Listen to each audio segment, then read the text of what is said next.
I was late to meet my wife's father and his biggest client for a meeting. I stopped to give my lunch to a homeless man. I walked into the mansion, and the homeless man was sitting at the head of the table. My name is Logan Mercer, and I'm telling you right now, that evening was supposed to be the most important night of my entire damn life. Not just another dinner, not just another handshake and small talk session. This was the real deal, the kind of opportunity that comes around once in a blue moon if you're lucky enough to catch lightning in a bottle. See, I wasn't just meeting my wife Harper's father, Gregory Ashford, for some casual family dinner at his ridiculous estate that probably cost more than most people make in 10 lifetimes. Hell no, this was business. Serious, life-changing, make-or-break kind of business. Gregory had pulled some major strings to get me a face-to-face with Julian Maddox, and if you don't know that name, you're probably living under a rock. The guy's a billionaire, the kind of mysterious, elusive mogul who could buy and sell companies before his morning coffee gets cold. And here's the kicker. He was also Gregory's biggest client, the golden goose that kept the Ashford money machine running smooth as silk. For weeks leading up to this dinner, Gregory had been drilling it into my head like a sergeant preparing a rookie for combat. One wrong word, Logan, and it's over, he'd say, his voice carrying that edge that successful men get when they're used to being listened to without question. Maddox doesn't tolerate fools. He's got no patience for amateurs, no time for guys who stumble over their own feet when opportunity comes knocking. And man, did I feel the weight of those words pressing down on my shoulders like a ton of bricks. This wasn't just some networking event where you shake hands, exchange business cards, and hope for the best. This dinner was more than a formality. It was a test, plain and simple. The kind of test where you either pass with flying colors or crash and burn so spectacularly that people talk about it for years afterward as a cautionary tale. You see, I'd been grinding for years, putting in the work, building my reputation brick by brick in a world where most guys like me don't even get a shot at the big leagues. I came from nothing special, middle-class roots, state school education, the whole American dream package wrapped up in student loans and late-night coffee runs. But I had something that couldn't be taught or bought. I had hunger. The kind of burning desire that keeps you up at night sketching out business plans and dreaming about the day when you're not just another face in the crowd. This contract with Maddox could transform everything. We're talking about the kind of deal that doesn't just change your bank account. It changes your entire trajectory. It was my ticket out of the minor leagues and into the show where the real players compete. The kind of opportunity that could set me up for life, give Harper and me the security we'd been working toward, and prove to everyone who'd ever doubted me that I had what it takes to run with the big dogs. Gregory had made it crystal clear what was expected of me. Show up looking like $1 million, even if you're not worth a fraction of that yet. Be polished, professional, the kind of guy who looks like he belongs in boardrooms and country clubs. Most importantly, don't screw it up. Don't say something stupid. Don't spill wine on the tablecloth. Don't laugh too loud or talk too much or give Maddox any reason to think that Gregory had made a mistake vouching for me. The pressure was eating me alive, but in a good way, the way that sharpens your focus and makes every detail matter. I'd been rehearsing conversation topics in my head for days, researching Maddox's business empire until I knew his company's quarterly reports better than my own birthday. Harper had been coaching me too, sharing little insights about her father's world that only someone who grew up in it would know. This was my one shot, my moment to step up to the plate when it really counted. All those years of working 60-hour weeks, all those times I'd chosen the harder path because I knew it would make me stronger, all those sacrifices Harper and I had made to get to this point. It all came down to one evening, one dinner, one chance to prove that I belonged at the table with men like Julian Maddox. I had one job that night, and it seemed simple enough on paper. Show up on time, looking sharp and ready for business, and don't mess it up. Be the kind of guy who deserves success, who's earned his place through hard work and determination. Make Gregory proud that he'd stuck his neck out for me. Make Harper proud to call me her husband. And most importantly, make an impression on Julian Maddox that would open doors I'd only dreamed about walking through. Little did I know that everything I thought I understood about that night, about success, about what really matters in this world, was about to get turned completely upside down in ways I never could have imagined. Harper, God bless her perfectionist heart, had turned our bedroom into mission control for what she was calling Operation don't screw this up. And let me tell you, when my wife sets her mind to something, she doesn't mess around. She'd been up since dawn, treating this dinner like it was a military operation that required precision planning and flawless execution. "Logan, come here," she called from the closet, her voice carrying that tone she gets when she's in full organizational mode. I found her standing there with my best shirt, the one we bought specifically for occasions like this, stretched out on the ironing board like she was performing surgery. Every wrinkle was getting the business end of that iron, and I swear she was pressing creases so sharp they could cut glass. "This shirt better look perfect," she muttered, running the iron over the collar for what had to be the 5th time. My father notices everything, and Julian Maddox probably has people whose job it is to notice things other people miss. She held up the shirt, examining it under the light like a jeweler inspecting a diamond. Satisfied, she moved on to my tie, the navy blue one with the subtle pattern that she'd picked out because it was professional but not boring. Harper's hands were steady as she worked the silk through the knot, but I could see the tension in her shoulders. This meant as much to her as it did to me, maybe more. Growing up as Gregory Ashford's daughter meant she understood the weight of expectations, the way success in her family's world was measured not just in dollars, but in reputation, connections, and the kind of respect that takes decades to build and seconds to destroy.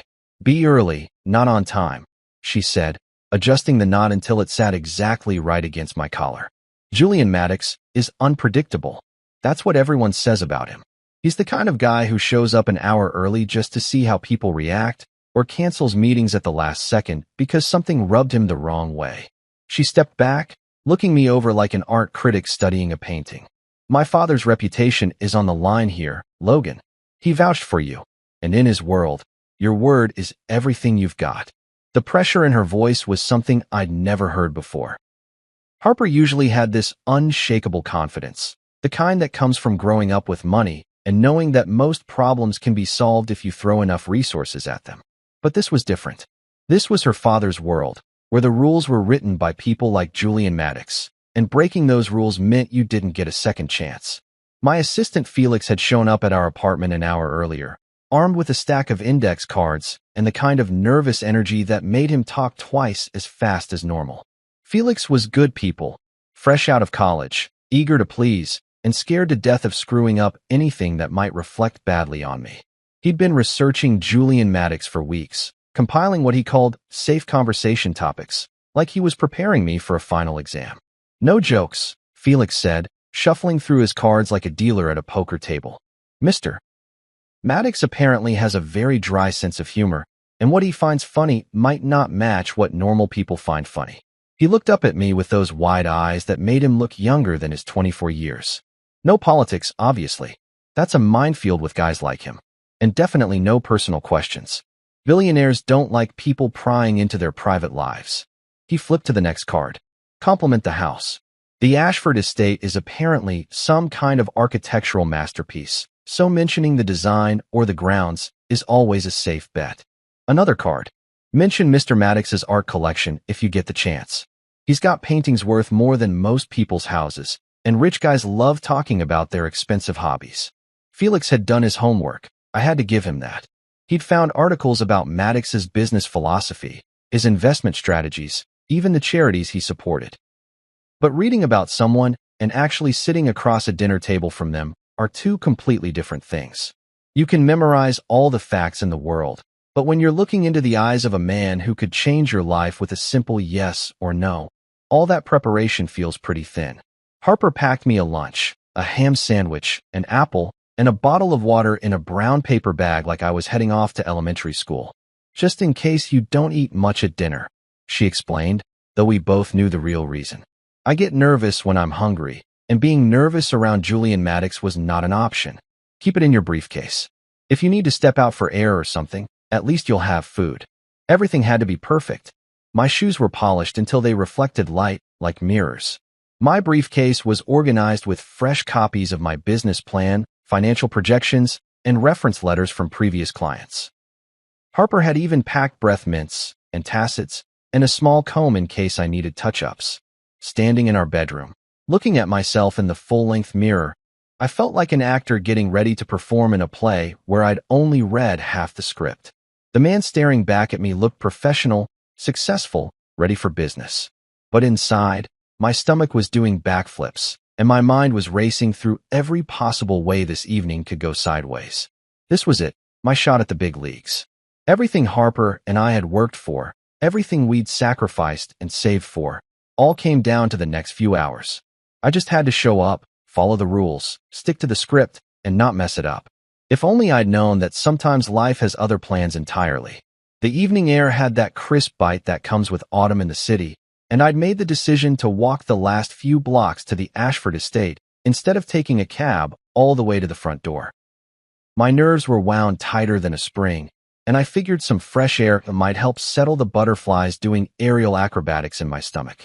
Harper had dropped me off about 10 minutes away, giving me one last kiss and a whispered, "You've got this," before driving off to park and meet me inside. The neighborhood around Gregory's estate was the kind of place where money whispered instead of shouted. Tree-lined streets with perfectly manicured sidewalks, historic street lamps casting golden pools of light, and houses that looked more like small museums than places where actual people lived.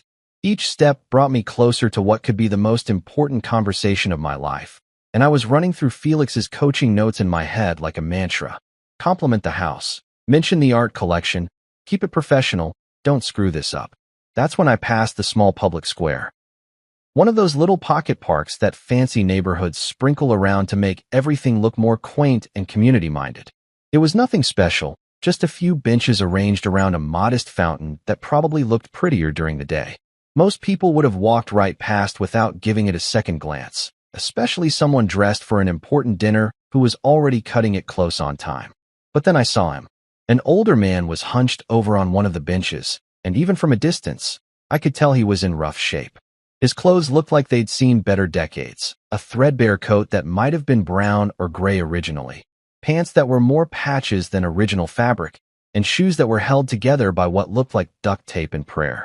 He was shivering despite the relatively mild evening, his shoulders drawn up around his ears like he was trying to disappear inside himself. Everything about the smart, calculated part of my brain screamed at me to keep walking. I was already running behind schedule, and Harper's voice was echoing in my head. Be early, not on time. Julian Maddox was probably already at the estate, sipping expensive wine and making small talk with Gregory while checking his watch and wondering where the hell I was. This was not the time to get distracted by some random homeless guy who probably just wanted spare change. But there was something about the way he was sitting there, so utterly alone in a neighborhood where a single dinner probably cost more than this guy saw in a month. He was talking quietly to himself, not the aggressive, scattered rambling you sometimes hear from people on the street, but something softer, almost like he was having a conversation with an old friend who wasn't there. As I got closer, I could see his face more clearly. It was weathered and hollow, the kind of gaunt look that comes from too many missed meals and too many nights sleeping rough. But his eyes, man, his eyes were something else entirely. Sharp blue, alert, like there was still someone home behind all that hardship. They weren't the glazed, unfocused eyes you sometimes see on people who've been on the streets too long. These eyes were watching, thinking, taking everything in. I should have walked past. Every rational thought in my head was telling me to check my watch, pick up my pace, and get to that dinner before I gave Julian Maddox a reason to write me off as unreliable. But then the old man started coughing. Not just a little throat clearing, but deep, body-shaking coughs that made him double over on the bench. For a second, I thought he might actually collapse right there. Without really thinking about it, I stopped. Just stopped dead in my tracks like my feet had made the decision before my brain could catch up. The brown paper bag Harper had packed was still in my briefcase, and before I knew what I was doing, I was pulling it out and walking over to the bench. "Hey," I said, my voice probably sounding more confident than I felt. "You okay there?" He looked up at me with those sharp blue eyes, and I could see surprise flickering across his face like he genuinely hadn't expected anyone to notice him, let alone stop and ask if he was all right. "Been better," he said, his voice rough but not unfriendly. "Been worse too, I suppose." I held out the paper bag. "I've got a sandwich in here if you're hungry. Ham and cheese. My wife made it."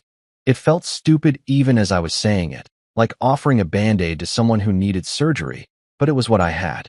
The way he looked at that simple brown bag, You'd have thought I was handing him a winning lottery ticket. His hands shook slightly as he took it, not just from the cold, but from something deeper. Maybe surprise, maybe gratitude, maybe just the shock of human kindness when you're not expecting it. Ham and cheese, he repeated, like he was testing the words. Haven't had ham and cheese in, well, longer than I care to remember.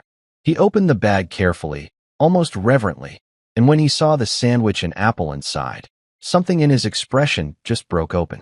You're the first soul to speak to me today. Hell, this week. The way he said it hit me harder than I expected. Here I was, worried about impressing some billionaire, and this guy was just grateful that another human being had acknowledged his existence. The contrast felt like a punch to the gut. He was still shivering, and without really planning it, I shrugged out of my coat. The expensive one Harper had insisted I wear because it made me look successful and approachable. The same coat that was supposed to be part of my armor for the most important dinner of my life. Here, I said, draping it over his shoulders. You need this more than I do. He looked up at me with those piercing blue eyes, and for a moment, there was something almost amused in his expression. You'll be late, he said, and there was a strange little smile playing at the corners of his mouth like he knew something I didn't. I smiled back, feeling lighter somehow despite everything I was supposed to be worried about. Sometimes it's worth it. The Ashford estate loomed in front of me like something out of a movie, the kind of place where old money goes to feel comfortable and new money goes to feel intimidated. Massive stone pillars flanked the entrance, and the circular driveway was lined with luxury cars that probably cost more than most people's houses. Warm light spilled from every window of the three-story mansion, casting long shadows across perfectly manicured lawns that looked like they'd been trimmed with nail scissors. As I walked up the curved stone pathway, checking my watch and feeling my stomach drop, the reality of my situation hit me like a freight train. 15 minutes late. 15 goddamn minutes to the most important dinner of my life, and I was strolling up to the front door like I had all the time in the world. Harper was already inside somewhere, probably making polite conversation and checking her phone every 30 seconds, wondering where the hell her husband had disappeared to. The massive oak front door opened before I could even reach for the brass knocker, and there stood Gregory Ashford in all his intimidating glory. Even at 62, the man looked like he could run a marathon and then close $1 million deal before most people had their morning coffee. His silver hair was perfectly styled, his charcoal suit looked like it had been tailored by angels, and his face wore the expression of a general who'd just watched his troops march straight into enemy fire. You're late, he said, his voice carrying that clipped, no-nonsense tone that successful men perfect after decades of people hanging on their every word. It wasn't a question or an observation.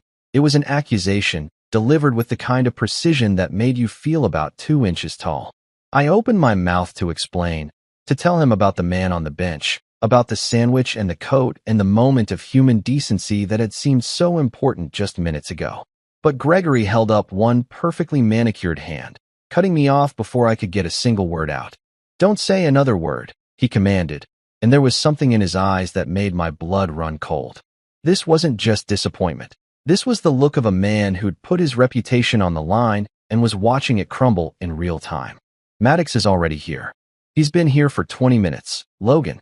20 minutes of me making excuses for where you might be, 20 minutes of small talk while he checks his watch and probably wonders what kind of amateur I've recommended to him. The weight of his words hit me like a physical blow. Julian Maddox, the billionaire, the legend, the man who could change my entire life with a handshake, had been sitting in Gregory's dining room, waiting for me while I played Good Samaritan in some random park. The irony would have been funny if it wasn't so completely devastating. He doesn't like waiting, Gregory continued, his voice getting sharper with each word. Men like Julian Maddox don't get where they are by tolerating people who can't manage something as basic as showing up on time. Punctuality isn't just courtesy in his world, Logan, it's respect. And right now, you've shown him exactly how much you respect this opportunity. I stood there in the doorway, feeling the warmth from inside the house wash over me while Gregory's words cut me down to size. Behind him, I could see glimpses of the interior. Crystal chandeliers, oil paintings that probably cost more than my car, furniture that looked like it belonged in a museum. This was the world I was trying to break into, and I'd already stumbled at the starting line. "And where the hell is your coat?" Gregory asked, his eyes scanning my shirt and tie like he was inventorying everything that had gone wrong. "It's October, Logan. You walk into a business dinner looking like you got caught in the rain, and people notice. They notice everything, especially when they're deciding whether to trust you with their money." The coat, my expensive, Harper-approved, success-signaling coat, was wrapped around the shoulders of a homeless man 6 blocks away, and there was absolutely no way to explain that without sounding like either a liar or an idiot. Maybe both. I could feel my carefully planned evening disintegrating like a sandcastle at high tide. I started to say, but Gregory's expression told me that ship had already sailed. "Don't," he said, shaking his head like I was a disappointing student who'd just failed the most important test of the semester. "Just don't. We'll deal with this later. Right now, you need to get in there and try to salvage whatever's left of this evening." Maddox is sitting at my dining room table, probably wondering if I've lost my mind recommending someone who can't be bothered to show up when it matters. The shame was burning in my chest like acid. This wasn't just about me anymore. I'd made Gregory look bad in front of his most important client. In a world where reputation was everything, I'd potentially damaged his standing with a man who could make or break careers with a phone call. My shoes felt heavy as I followed Gregory through the marble-floored foyer, past artwork that belonged in galleries and furniture that screamed old money sophistication. The sound of our footsteps echoed off the high ceilings, and I couldn't help but feel like I was walking to my own execution. Every step took me closer to a conversation that would either save my career or end it before it really began. I tried to straighten my tie, smooth down my hair, and look like someone who deserved to be in the same room as Julian Maddox. But without my coat, with dust on my shoes from kneeling next to that bench, and with the weight of being 15 minutes late hanging over my head like a storm cloud, I felt more like a fraud than ever. Gregory paused at the tall doors to the dining room, his hand on the ornate brass handle. He turned to look at me one last time, and in his eyes, I saw something that cut deeper than anger: disappointment. Pure, unfiltered disappointment in someone he'd vouched for, someone he'd trusted to represent him well. "Just breathe," he said quietly, though his voice still carried that edge of barely controlled frustration. "Get through dinner. Answer his questions. Try not to make this any worse than it already is. And Logan?" He fixed me with a stare that could have frozen fire. "Don't you dare embarrass me in there." I nodded, my throat too tight to speak. This was it. My moment of truth. My chance to salvage something from the wreckage of my own making. All I had to do was walk through those doors, sit down across from one of the most powerful men in the country, and somehow convince him that I was worth his time despite having already proven that I couldn't handle something as simple as showing up when I said I would. "Just breathe," I told myself. "Get through dinner. Try to salvage what you can." The butler, an older gentleman who looked like he'd stepped straight out of a British period drama, reached for the tall mahogany doors with the kind of ceremonial precision that comes from decades of opening doors for important people. His white gloves caught the light from the crystal chandelier as he grasped the ornate brass handles, and I could hear the soft murmur of conversation from inside the dining room, punctuated by the gentle clink of expensive crystal and silverware. Gregory straightened his shoulders and adjusted his cufflinks, transforming before my eyes from the disappointed father-in-law who'd just dressed me down in the foyer to the polished businessman who'd built an empire on handshake deals and calculated charm.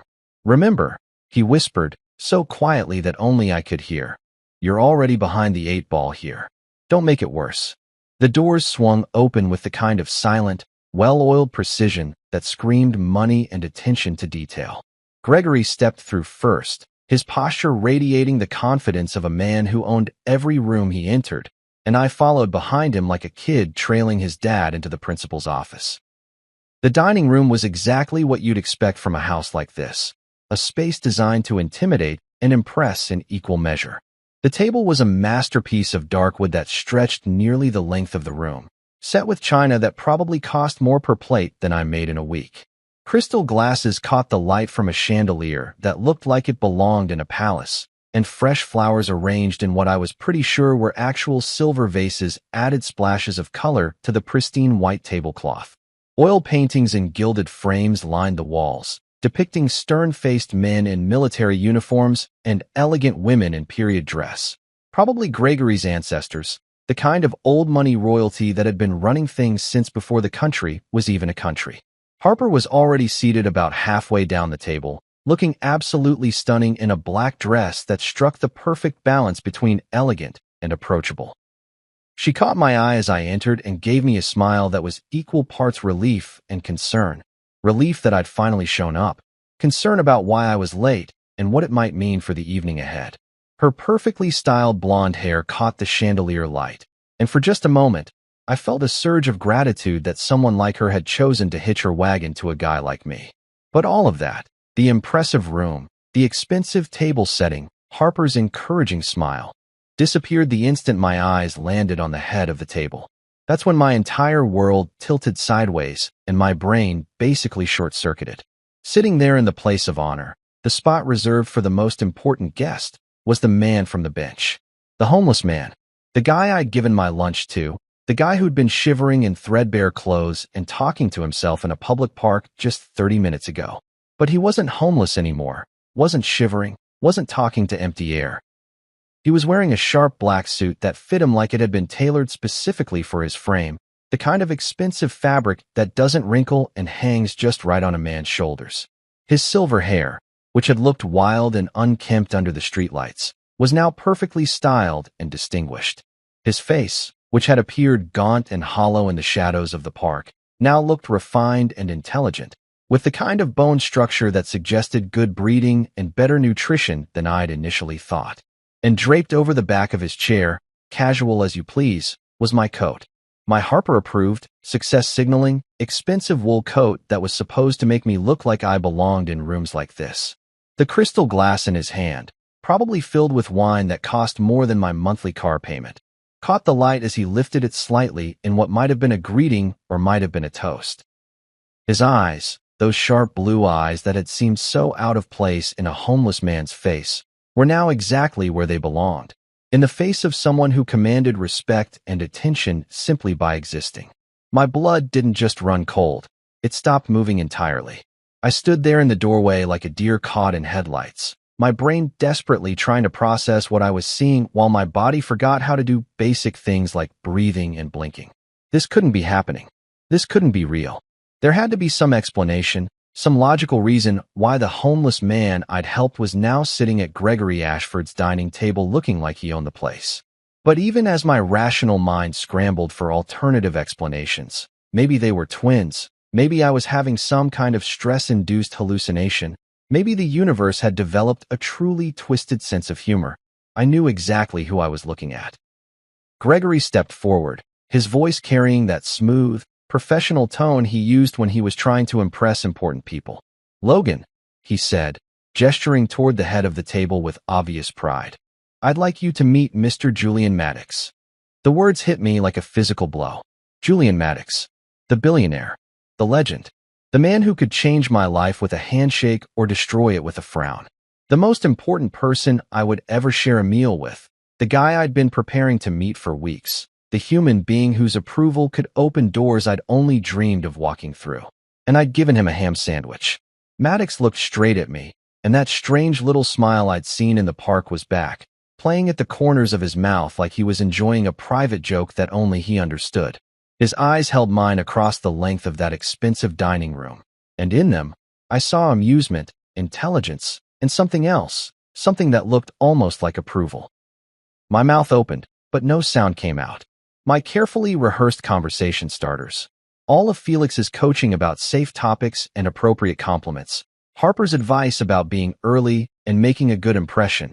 All of it just evaporated like steam in the face of this impossible reality. The homeless man was Julian Maddox. The billionaire was the guy on the bench.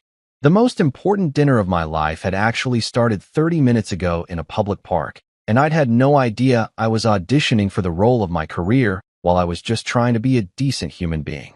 I stood there, frozen, while everyone in the room waited for me to say something, do something, be something other than a guy who looked like he'd just seen a ghost. Harper was watching me with growing concern, Gregory was probably wondering if I was having some kind of medical emergency, and Julian Maddox, the man I draped my coat around, the man I'd told that sometimes being late was worth it, was waiting to see what I would do next. My career, my future, everything I'd worked for, was sitting at the head of Gregory Ashford's dining table, wearing my coat and sipping expensive wine, waiting to see if the guy who'd shown him kindness without expecting anything in return was the same guy who could handle the pressure of doing business in the big leagues. Maddox looked straight at me with those piercing blue eyes, and that amused smile spread across his face like he was savoring every second of my complete and utter bewilderment. He took a slow sip from his crystal glass, set it down with the kind of deliberate precision that comes naturally to people who are used to commanding rooms full of powerful men, and spoke in a voice that was calm, confident, and completely at odds with the rough, weathered tone I'd heard just 30 minutes earlier. "Nice to see you again," he said, and there was something almost musical about the way he delivered those 5 simple words. Not mocking, not condescending, but definitely amused, like he was watching the best show he'd seen in years, and I was the unwitting star. The silence that followed felt like it lasted about 3 hours, though it was probably only a few seconds. Harper was staring at me with a mixture of confusion and growing concern, her perfectly manicured fingers wrapped around her wine glass like it was the only thing keeping her anchored to reality. I could practically see the questions forming in her mind. How do you know Julian Maddox? When did you meet him? Why didn't you tell me? But it was Gregory's reaction that really drove home just how thoroughly my world had been turned upside down. Gregory Ashford, the man who'd built a business empire on his ability to read people and situations, the guy who could smell opportunity from 3 states away and never missed a detail that mattered, was staring at me like I'd just performed actual magic.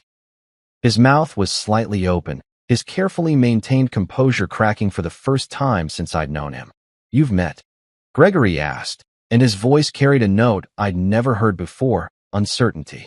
This was a man who prided himself on knowing everything that happened in his sphere of influence, on being 3 steps ahead of everyone else in the room. The idea that his son-in-law had somehow crossed paths with his most important client without his knowledge was clearly throwing him for a loop. Maddox chuckled, not a polite business laugh, but something genuine and warm that transformed his entire face. "Yes," he said, settling back in his chair like he was getting comfortable for a long story. "Earlier today, actually. Logan here gave me his lunch." He paused, letting that sink in before continuing. "And his coat. And his kindness." I could feel my face burning with embarrassment, confusion, and about 17 other emotions I couldn't name. This was not how this evening was supposed to go. I was supposed to walk in here as Logan Mercer, hungry entrepreneur, ready to pitch my business plan to a billionaire who might or might not decide I was worth his time. Instead, I was standing here as the guy who'd given a sandwich to what he thought was a homeless man, feeling like I'd been cast in some cosmic joke where the punchline was my entire career. Gregory was still staring at me, his analytical mind clearly working overtime to process this new information and figure out what it meant for the evening, for the business deal, for his reputation. "I don't understand," he said slowly, his voice carrying that careful tone people use when they're trying not to say the wrong thing. "When did this happen? Where?" Maddox leaned forward slightly, his eyes never leaving my face, and I could see that he was enjoying this way more than any billionaire had a right to enjoy watching someone squirm. "You see, Gregory," he said, his voice taking on the cadence of someone settling in to tell a good story, "I have a habit.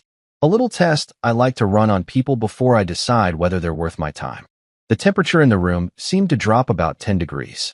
Harper's wine glass paused halfway to her lips. Gregory's face went pale, and I felt my stomach sink toward my shoes. A test. Of course it was a test. Everything with guys like Julian Maddox was a test, wasn't it? I dressed down, Maddox continued, his voice calm and conversational, like he was discussing the weather or the stock market. "I find a public place where people pass by, a park bench, a subway platform, sometimes just a sidewalk outside an expensive restaurant. And I sit there, looking like someone society has forgotten, someone who doesn't matter to people with places to go and important things to do." My mouth was dry as sandpaper. Every word he spoke was rewriting my understanding of what had happened in that park, transforming what I'd thought was a random act of kindness into something much more significant and terrifying. "Most people ignore me completely," Maddox said, his blue eyes never wavering from mine. They walk past like I'm invisible, like I'm part of the scenery they'd rather not acknowledge. Some cross the street to avoid getting too close. Others look right through me like I'm not even there. He picked up his wine glass again, swirling the dark liquid thoughtfully. Some people do notice me, though.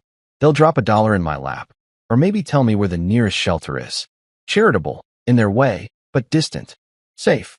They help from a comfortable distance because it makes them feel good about themselves, not because they see me as an actual human being. Gregory had gone completely still, like he was afraid that moving might somehow make this situation worse. Harper was watching me with an expression I couldn't quite read, part pride, part confusion, part something that might have been admiration. But then there are the rare ones, Maddox continued, and now there was something different in his voice, something warmer and more personal. The people who don't just see someone who needs help, they see another person. They stop not because they have to, or because it makes them look good, but because ignoring suffering when you have the power to ease it goes against something fundamental in their character. He raised his glass slightly in what was unmistakably a toast. Logan here fell into that third category. He didn't just give me food and warmth. He gave me his time, his attention, his genuine concern for a stranger he thought he'd never see again. And he did it when he had every reason to keep walking, when stopping would make him late for what he clearly considered the most important appointment of his life. I stood there, still frozen, still trying to process the fact that my act of spontaneous decency had apparently been the real interview all along. Everything I'd prepared for, all of Felix's coaching and Harper's careful planning, had been beside the point. The test had happened in a public park, and somehow, impossibly, I'd passed without even knowing I was taking it. Maddox smiled at me, and this time there was nothing amused about it, just genuine warmth and what looked like approval. "Logan Mercer," he said, his voice carrying the weight of a man who was used to making pronouncements that changed people's lives. "You passed the only test I ever give." The entire atmosphere of the evening flipped on its head like someone had just rewritten the rules of the game while we were playing it. 1 minute I was the guy who'd screwed up the most important dinner of his life by showing up late and disheveled, and the next minute I was apparently the guest of honor at a table where Julian Maddox, the Julian Maddox, was treating me like I'd just passed some kind of cosmic character exam I didn't even know I was taking. The butler began serving the first course, some kind of fancy soup that probably had a French name I couldn't pronounce, and Maddox leaned back in his chair like he was settling in for the most interesting conversation he'd had all week. Gone was any pretense of formal business dinner protocol. This felt more like sitting around a kitchen table with someone who genuinely wanted to get to know you, except the kitchen table was worth more than my car, and the guy asking the questions could buy and sell small countries before dessert. "So, Logan," Maddox said, picking up his spoon with the casual grace of someone who'd been eating off fine china his entire life. "Tell me about your work." Not the elevator pitch. I'm sure Gregory's briefed me on all the numbers and projections. I want to know what gets you up in the morning. What drives you when nobody's watching and there's no deal on the table. This was not the conversation I'd been preparing for. Felix's carefully researched talking points about market penetration and competitive advantages suddenly felt as useful as a screen door on a submarine. Maddox wasn't asking for a business presentation. He was asking for something much more personal, much more real. "I guess," I started, then stopped, trying to find words that didn't sound like corporate speak. "I guess I've always believed that business should be personal. Not in an unprofessional way, but in a human way. When I'm working with clients, I'm not just trying to solve their problems. I'm trying to understand what those problems cost them, how they keep them up at night, what success would mean for their families, their employees, their communities." Maddox nodded slowly, his blue eyes focused on me with an intensity that made me feel like he was reading not just my words, but the intentions behind them. "Go on," he said simply. "Most people in our industry treat clients like numbers on a spreadsheet." I continued, finding my rhythm now. Revenue targets, profit margins, market share percentages. And don't get me wrong, those things matter. But behind every number is a real person with real hopes and real fears. A small business owner who's risking everything on a dream. A CEO who's trying to save jobs while staying competitive. Families whose livelihoods depend on making the right decisions. Harper was watching me with an expression I'd never seen before, like she was seeing me clearly for the first time. Not as her husband trying to impress her father's friend, but as the man she'd fallen in love with, the guy who stayed up late sketching business plans because he genuinely believed he could help people build something better. Gregory, meanwhile, was starting to look like a man who was rapidly recalculating everything he thought he knew about the evening. His carefully planned introduction, his coaching about safe topics and appropriate compliments, his whole strategy for managing this dinner. It was all becoming irrelevant as Maddox and I fell into a conversation that felt more like a philosophical discussion than a business meeting. "That's interesting," Maddox said, and I could tell he meant it. "Most entrepreneurs I meet are focused on scaling up, maximizing returns, capturing market share. You're talking about something different. You're talking about purpose." "Profit follows purpose," I said, surprised by how confident I sounded. "At least, that's what I've found. When you're genuinely focused on solving real problems for real people, the money tends to take care of itself. But when you start with the money and work backward, you end up with solutions that nobody actually needs." Maddox smiled, not the amused smile from earlier, but something warmer and more genuine. "You know, I've been in business for over 40 years, and I've heard every pitch, every strategy, every buzzword that consultants think will impress me. But what you just said, that's wisdom. That's the kind of thinking that builds companies that last, not just companies that look good on quarterly reports." The conversation flowed from there in ways I never could have anticipated.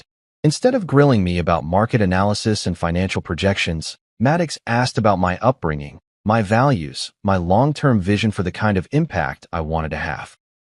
He shared stories from his own career, not the sanitized versions you read in business magazines, but real, honest accounts of failures and successes, of times when he'd had to choose between profit and principle. Gregory tried to interject a few times, clearly struggling to find his footing in a conversation that had veered so far from his planned script. But every time he started to steer things back toward traditional business topics, Maddox would politely redirect the focus back to more personal territory. "You mentioned families earlier," Maddox said, cutting into his entree with practiced ease. "Tell me about yours. What did your parents do? How did they shape your perspective on work and success?" As I talked about growing up in a middle-class household where both my parents worked multiple jobs to make ends meet, where dinner table conversations revolved around helping neighbors and contributing to the community rather than climbing corporate ladders, I realized something profound was happening. This wasn't just small talk or relationship building. Maddox was conducting a different kind of due diligence. He wasn't just evaluating my business plan. He was evaluating me as a human being. Harper reached over and touched my hand briefly, a small gesture that somehow conveyed pride, support, and amazement all at once. She'd grown up in Gregory's world, where business dinners were performances and relationships were strategic. But this felt different. This felt real. At one point, Maddox quoted something back to me that stopped me cold. "Kindness isn't strategy. It's instinct." He said it like he was citing scripture, his voice carrying a weight that made everyone at the table pay attention. "I'm sorry," I said, genuinely confused. "That's what you told me earlier today," Maddox explained, his eyes twinkling with that familiar amusement. "When I asked why you stopped to help a stranger when you had somewhere important to be, you said kindness isn't strategy, it's instinct. You can't teach that, Logan. You can't fake it, and you can't buy it." I honestly didn't remember saying those exact words, but hearing them repeated back to me in Julian Maddox's voice at Gregory Ashford's dining table felt like listening to someone describe a version of myself I didn't know existed. Maddox raised his wine glass, and the crystal caught the chandelier light like a prism. "To Logan Mercer," he said, his voice carrying across the suddenly quiet room. "A man of character." My face burned with embarrassment and pride in equal measure. Across the table, Gregory's expression had shifted from confusion to something that looked almost like respect, though his complexion was still several shades paler than when the evening had started. After dinner, when the butler had cleared away the last of the dessert plates and Harper was deep in conversation with Gregory about some family matter I couldn't quite follow, Maddox caught my eye and nodded toward the French doors that led out to the estate's gardens.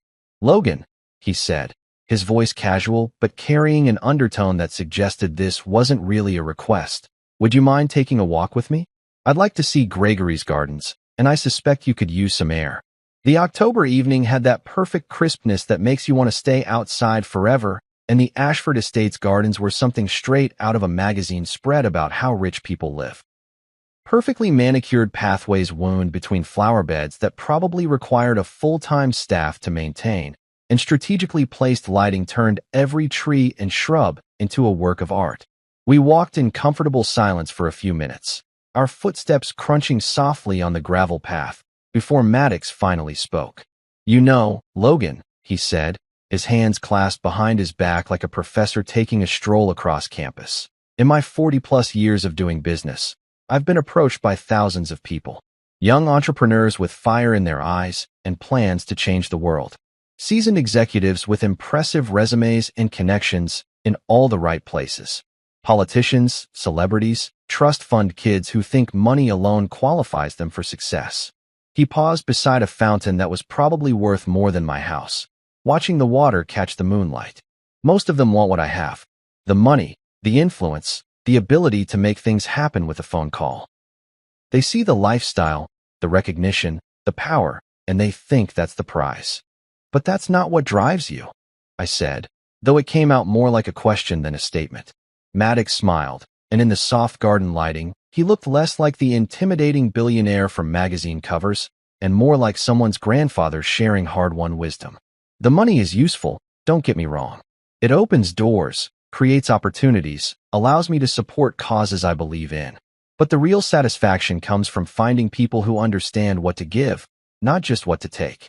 He turned to face me directly, his blue eyes serious in the moonlight. "I've seen brilliant men destroy themselves chasing profits. I've watched companies with revolutionary products fail because their leaders had no moral compass. Success without character is just elaborate failure waiting to happen." We walked further into the gardens, past roses that somehow still bloomed despite the season and hedges shaped into geometric perfection. Maddox told me stories of young entrepreneurs he'd mentored over the years, some who'd built empires, others who'd flamed out spectacularly when they lost sight of their original purpose. "That lunch you gave me today," he said as we circled back toward the house, "may have fed me for a few hours. But your decency, your instinct to help without expecting anything in return, that's the kind of character that builds legacies." "I still can't believe you were testing me," I admitted, shaking my head at the sheer impossibility of the day's events. "The best tests are the ones people don't know they're taking," Maddox replied. "When someone thinks they're being evaluated, they perform. They put on their best behavior, say what they think you want to hear. But catch someone in an unguarded moment, when they think nobody important is watching, and you see who they really are." As we approached the French doors leading back into the house, Maddox stopped and placed a hand on my shoulder. "I want to work with you, Logan. Not just invest in your business plan, though we'll certainly discuss that. I want to mentor you, guide you, help you build something that matters. The world has enough people focused on quarterly profits. What it needs are leaders who remember that business, at its core, is about serving other human beings." The weight of his words, the magnitude of what he was offering, hit me like a physical force. This wasn't just about landing a client or securing funding. This was about partnering with someone who could teach me things I didn't even know I needed to learn. "Thank you," I said, and my voice came out rougher than I'd intended. "I don't know what else to say except thank you." Maddox smiled and opened the door for me. "Say yes when I call you next week to discuss the details." When Maddox and I returned from our walk in the gardens, the atmosphere in the dining room had shifted again, though this time the change was more subtle. Harper was still sitting at the table, but she'd moved to the chair closer to where I'd been sitting earlier, and there was something expectant in her posture, like she'd been waiting for us to return so she could finally get answers to all the questions that had been building up during our absence. Gregory was standing by the large windows that overlooked the front drive, his hands clasped behind his back in a pose that would have looked confident if you didn't notice the tension in his shoulders. When he heard us come back through the French doors, he turned around with the kind of careful smile that people wear when they're not entirely sure what role they're supposed to be playing in the current scene.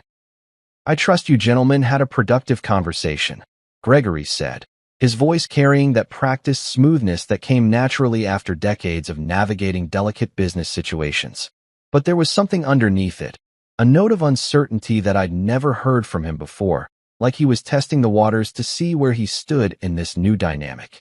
Maddox took his seat at the head of the table with the easy confidence of someone who was comfortable in any situation, and gestured for me to sit as well. "Very productive," he said, though he didn't elaborate immediately. Instead, he looked around the dining room like he was seeing it for the first time, taking in the oil paintings and crystal chandelier and all the other markers of old money sophistication. "Gregory, you have a beautiful home," Maddox said, and though the compliment was genuine, there was something in his tone that suggested he was building towards something bigger. The kind of place that speaks to generations of success, of building something that lasts.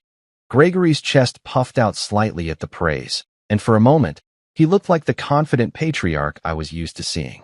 "Thank you, Julian. The house has been in Harper's family for over a century. We believe in creating legacies that extend beyond any one generation." "Legacies," Maddox repeated thoughtfully, swirling the wine in his glass. "Yes, that's exactly what I wanted to discuss." He looked directly at Gregory, and something in his expression made the room feel smaller, more intimate.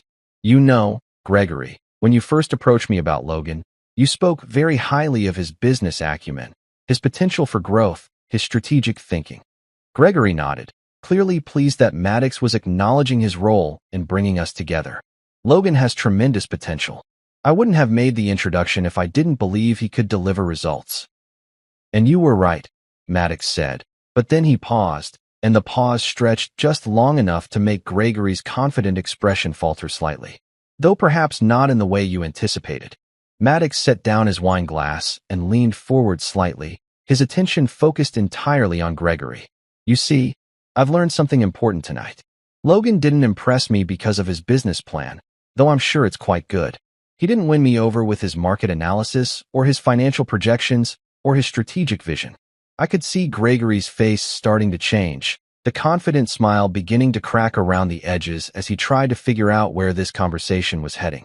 "Logan impressed me," Maddox continued, his voice gentle but unmistakably firm, "because he has something you can't teach in business school, something you can't acquire through networking or strategic planning.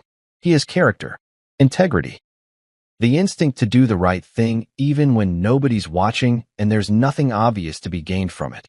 The color was draining from Gregory's face as the implications of Maddox's words began to sink in. This wasn't just praise for me. It was a gentle but unmistakable correction of Gregory's assumptions about what really mattered in this partnership. Maddox turned to Harper, his expression warming considerably. "Harper, you should be very proud of your husband. Not because he's going to make a lot of money or build a successful company, though I believe he'll do both. You should be proud because he's the kind of man who stops to help a stranger when he has every reason to keep walking." Harper's eyes were bright with unshed tears, and when she looked at me, there was something in her expression that made my chest tight with emotion. "I've never been more proud," she whispered, her voice barely audible across the table. Gregory cleared his throat, and when he spoke, his voice had lost some of its usual authority. "Julian, I hope I didn't give you the wrong impression about Logan's qualifications. His business credentials are certainly solid, but you're absolutely right about his character. That's always been what impressed me most about him." It was a graceful attempt to save face, but we all knew it wasn't entirely true. Gregory had spent weeks coaching me on strategy and presentation, focusing on everything except the qualities that had actually mattered to Maddox. The irony wasn't lost on anyone in the room. 3 weeks later, I found myself sitting in a conference room that probably cost more to furnish than most people spend on their entire houses, staring down at a contract that represented everything I'd worked toward for the past 5 years. The numbers were bigger than I'd dared to dream about, the terms more generous than anything I'd imagined possible, and Julian Maddox's signature was already there at the bottom, waiting for mine to join it and make this whole surreal experience official. Maddox sat across from me, looking every inch the billionaire mogul in his perfectly tailored suit, but wearing the same amused smile I'd first seen on a park bench 3 weeks and a lifetime ago. "Go ahead, Logan," he said, sliding an expensive pen across the polished conference table. "Make it official." My hand was steadier than I'd expected as I signed my name with a flourish that felt appropriately dramatic for the moment. Logan Mercer, business owner, was about to become Logan Mercer, business partner to one of the most successful entrepreneurs in the country. The pen felt heavy in my hand, like it was weighted with the significance of everything this signature represented. "Congratulations," Maddox said, standing to shake my hand with the kind of firm grip that suggested this was just the beginning of what he expected to be a long and profitable relationship. "Welcome to the big leagues." But then he did something that caught me completely off guard. He reached into his briefcase and pulled out a familiar piece of clothing. My coat, the expensive wool one Harper had insisted I wear to that dinner 3 weeks ago. It had been cleaned and pressed until it looked better than new, and I could see that someone had even repaired a small tear in the lining that I'd never noticed. "You might need this for someone else someday," Maddox said, holding it out to me with a wink that made me laugh out loud despite the formal setting. Taking the coat felt like completing some kind of circle, like getting back a piece of myself that I'd given away without thinking and somehow earned the right to have returned. "Thank you," I said, though the words felt inadequate for everything he'd done, everything he'd taught me, everything he'd shown me about what success really means. "Don't thank me yet," Maddox replied, his expression turning more serious. "The real work starts now. Building something that lasts, something that matters. That's harder than landing the contract. But I have a feeling you're up for the challenge." As we left the conference room together, I couldn't help but think about how different my life had become since that October evening when I'd stopped to help a stranger on a park bench. The signing ceremony had been attended by reporters and photographers, people who treated our partnership like news worth covering. But the moment that meant the most to me was when Gregory had pulled me aside afterward. "Logan," he'd said, his voice carrying a weight I'd never heard before, "I owe you an apology. I spent weeks trying to teach you how to impress Julian Maddox, when what I should have been doing was encouraging you to be exactly who you already were." He'd paused, looking older somehow, humbled in a way that made him seem more human than I'd ever seen him. "Thank you for proving me wrong about what really matters." That conversation had happened in front of Harper, who'd stood there beaming like she'd just watched her two favorite people in the world finally understand each other. Later, driving home in comfortable silence, she'd reached over and taken my hand. "You know what the best part of all this is?" she'd asked. "The money." I joked, though we both knew that wasn't what she meant. "The fact that you didn't change," she'd said simply.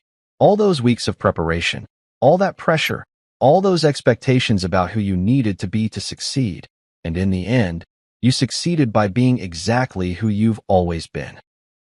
Now, walking out of that conference room with Julian Maddox beside me and my coat folded over my arm, I finally understood what that evening had really taught me.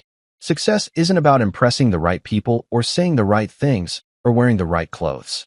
It's about being the kind of person who does the right thing even when nobody important is watching, even when there's nothing obvious to be gained from it. That day, I learned that one small act of kindness really can change your entire future.